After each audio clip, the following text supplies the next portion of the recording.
जय श्रीराम मित्रांनो. तर मी तुम्हाला आज एक शेतीतलं तथ्य सांगणार आहे बघा. तर कसं आहे ना, आता सध्याच्या काळामध्ये पाऊस पडे नाही आणि यंदा पाऊस पण कमी सांगितलेला आहे. त्याच्यामुळं पाऊस पडायला झालाय सांगितलं तसं. आणि धान पिणं तर बरेच समजा समजा यंदाचे धानासाठी त्या हिशोबाने पाऊस पडलाय, पण एवढा पण भारी नाही. पण आता सध्या तर काहीच पडायला झालाय बघा.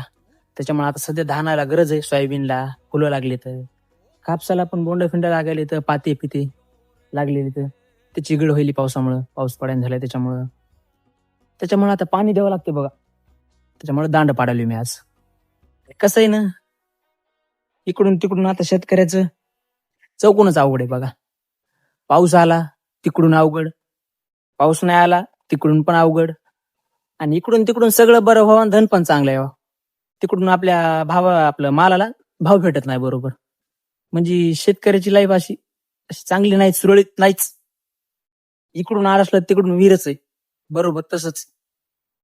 त्याच्यामुळं शेती अवघड आहे आणि शेतीशिवाय मजा नाही. आपल्या सातबाराचा आपणच मालक. त्याच्यामुळं शेती करण्यात जी मजा आहे ती कशातच मजा नाही. त्याच्यामुळे नात करती काय, करावंच लागतंय.